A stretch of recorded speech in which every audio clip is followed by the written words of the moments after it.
Nice try, Star Wars. You tried to drop a trailer while we were on vacation, but we came home yesterday, so we're here to cover the second trailer for The Bad Batch Season 2.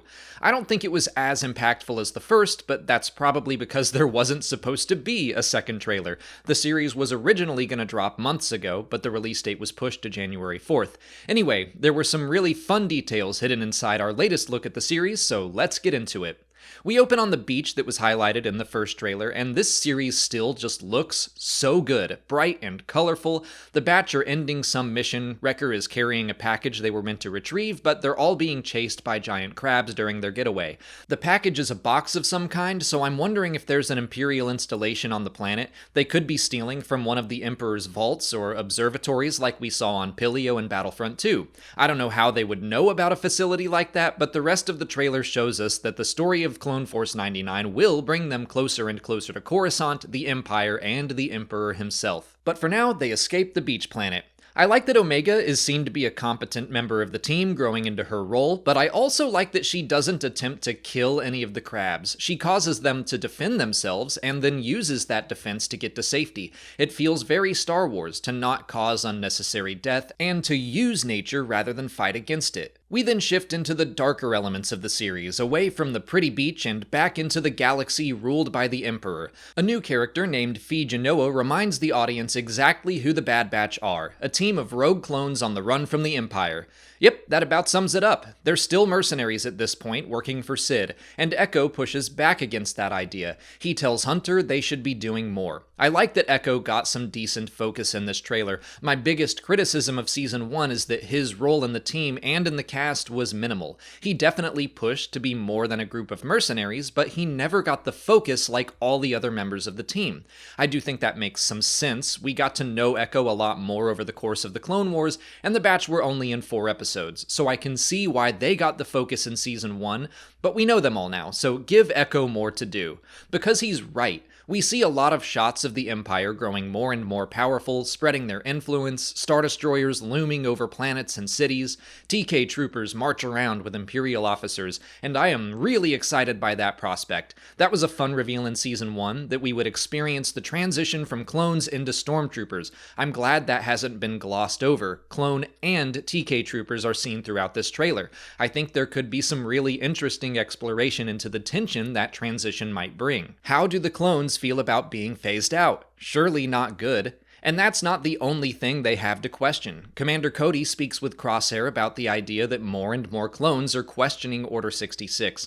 We know Crosshair had his chip removed and he is still on board with the Empire. He claims any clone that questions the Order is a traitor, but Cody does not seem so sure about that. Season 1 introduced us to Hauser, who very quickly became a fan favorite. He threw down his weapons and inspired several other clones to do the same, to question the orders they were given at the end of the Clone Wars and beyond. This is an idea that's existed since the Kanan comic, where we saw Caleb Doom help a clone break out of the chip's programming. The spell of Order 66 can be broken, and I look forward to seeing more and more clones do that. I even think that could be the Bad Batch's larger purpose. We saw in Season 1 that Clone Force 99 were not treated as equals in the eyes of their brothers. Many of the regular clones saw them as different and nothing more. That led to the Batch feeling a sense of family just among themselves. It's what drew Omega to them because she was also different. Hunter has been focused on keeping their little family safe. That is his primary mission. But Star Wars says that's not enough. Andor specifically said this just weeks ago. Marva told the people of Ferrix they couldn't just care about themselves, they had to care about the entire galaxy. Hunter needs to realize it's not enough to just care about his family of clones. They can do more if they care about all the clones. They can help them all wake up from Order 66.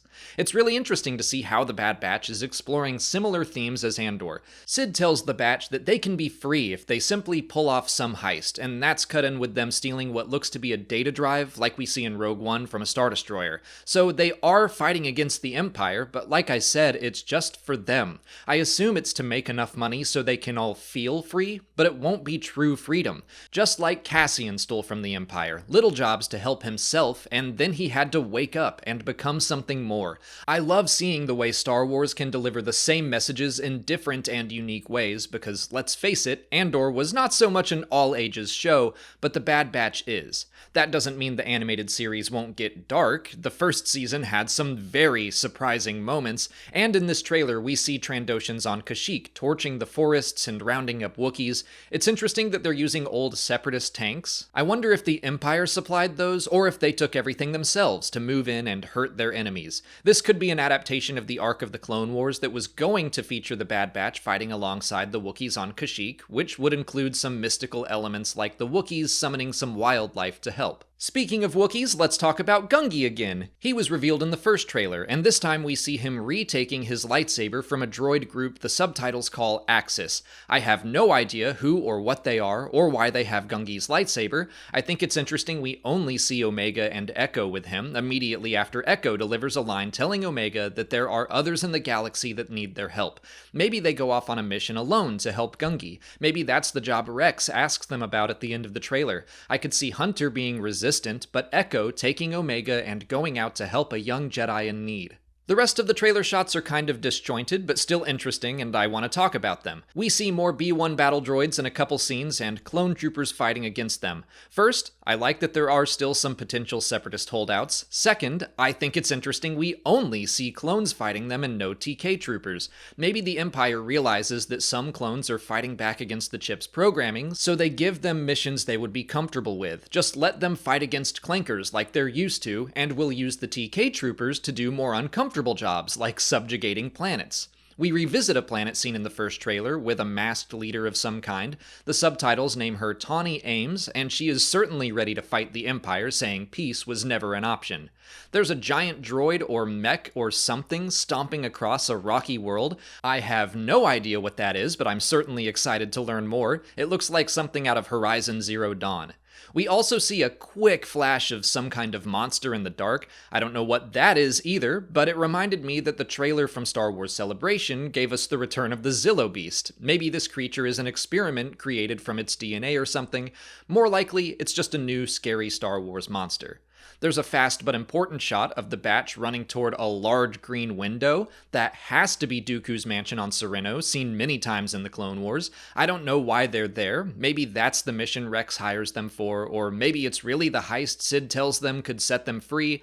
I can't wait to see what they're trying to steal if that's the case. And finally, we have to talk about Coruscant. We see some ships racing through the tunnels of the city. We see Bail Organa again, which is yet another link back to Ahsoka.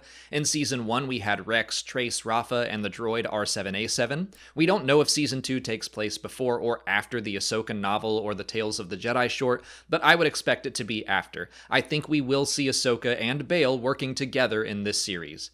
And of course, we have Palpatine. We knew he was going to be making a physical appearance thanks to the first trailer. We see him in the Imperial Senate alongside Masamita. I think it's kind of funny animation will be showing us some of the things we hope to see in Andor. But that's something that makes Star Wars animation special. Fans who liked Andor but missed all the aliens will be pleased to see the Bad Batch is full of alien and droid characters. Animation tends to be far more pulpy and downright weird, and I mean that as a compliment. I loved Andor, but I also can't wait to dive back into the world of the Bad Batch.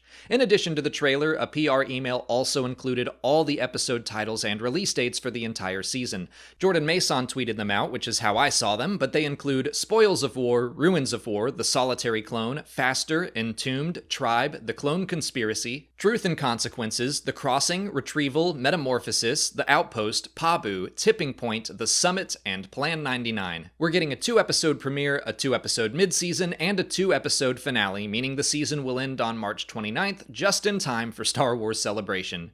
It also means The Mandalorian will be doubling up with it for the final 5 weeks, but we will be doing our best to cover the entire season right here, so make sure you subscribe to our channel for all our episode reviews, live streams, and lore videos. Let me know what you're looking forward to in Season 2 of The Bad Batch in the comments. If you haven't already, please like this video, follow us on Twitter, TikTok, and Instagram, and consider checking out our Patreon page for video reactions and audio commentaries for every episode as they release.